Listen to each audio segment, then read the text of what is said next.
Hi, welcome to another video with dianachalkedit using Chalk Couture products. Today I did some projects using the pinwheel transfer. I did that on a Chalk Couture surface, and then the Celebrate I did on a piece of canvas. For the video today, I'm using a surface that I purchased from Michaels, and I'm going to put the word Freedom in the middle and then some pinwheels around the side. So our first step is we're going to fuzz our transfer, and we're going to just place those around on the outside edge, and then I'm going to have the word Freedom in the middle. So I'm placing that there, and I want to fix it so you can see the little registration marks on there. So I turned it so that I would be able to mark those for when I do the layering. So we're going to do the first layer of our pinwheels is going to be the solid.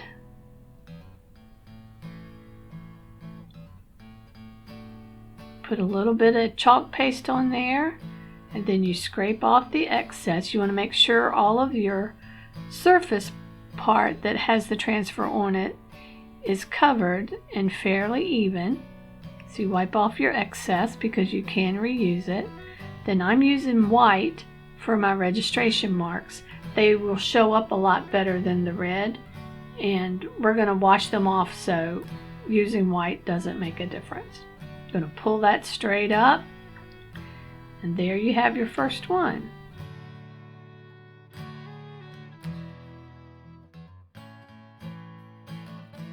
For my next two pinwheels, I'm going to do blue.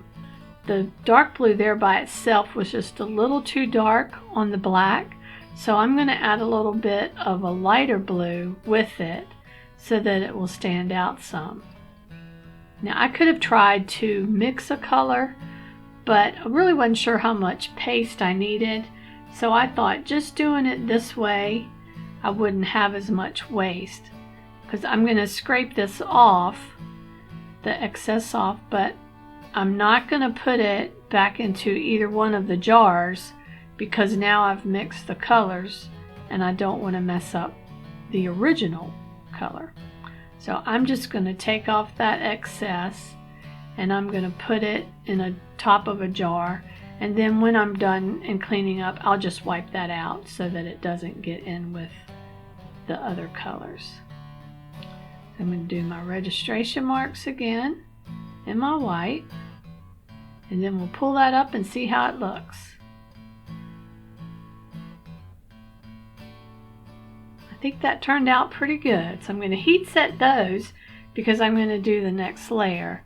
You could walk away and just let them dry on their own, but if you want to finish it right there, then just do the heat set. You can tell when they're dry, you can touch it, and then you want to make sure that your surface is cool just a little bit so that you're not putting a transfer down on a warm surface. So I'm going to try to lay this transfer down onto the registration marks, so that makes sure that I have the next layer lined up just so that it'll go over onto the transfer properly.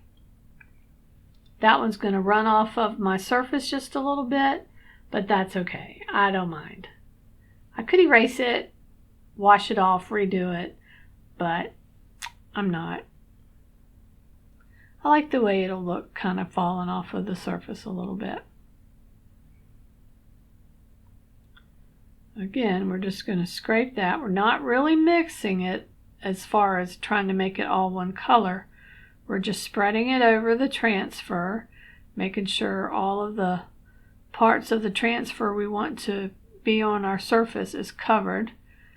Then we'll scrape off the excess. And you can see just by that jar lid, I really haven't had that much waste. And I think it looks better than trying to mix one color. So there we go. That's nice. So we're going to finish up those. We've got our last pinwheel layer going here. I'm going to scrape that off. Okay, pull our transfer again straight up, And because we heat set the bottom layer, none of it came up. So we're going to heat set those. And then our next little step on this is to put the stick down, because you have to have something to hold your pinwheel with. So I just kind of eyeball how that needs to be lined up. Put a little bit of white chalk paste on it, and then we'll be ready for the next step.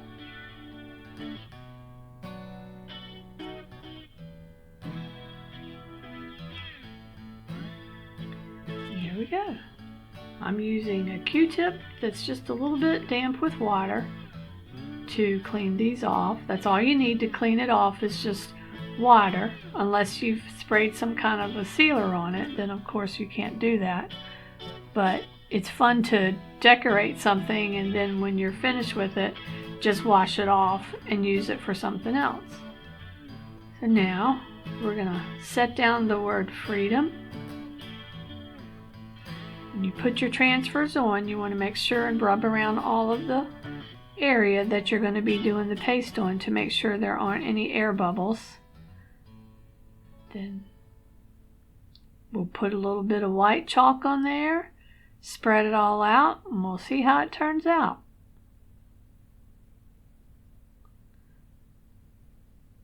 There really are a lot of fun projects and even gifts that you can make for people just to make them unique. There's lots of things you can do with Chalk Couture. They have so many different surfaces and transfers that you can use. They're very versatile. I would encourage you to look on Pinterest or YouTube at different Chalk Couture sites and just see the different projects that people do. Makes me want to do it all day long.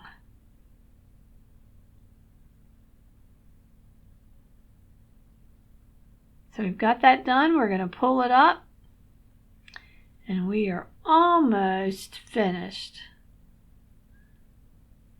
All in all, this project took me less than probably 25 minutes. So there is a lot you can do in a quick amount of time. So our last thing we're going to do is put our pins in our pinwheels, because you got to have something to hold them together. And all my transfers, when I was finished with them, I placed them in a cool water bath, and they just wash the paste off with water, and then you let them air dry and they're ready to use again. So there you have it.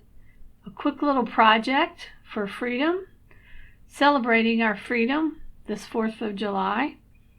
I am very thankful for that. If you are interested in knowing more about Chalk Couture, you can email me at dianachalkedit@gmail.com, or down below I'll have a link to my chalk store where you can go in and browse and see the different products that Chalk Couture has to offer. If you liked my video, give it a thumbs up, or maybe even share it with someone that you think might be interested in these types of projects. Thanks for watching.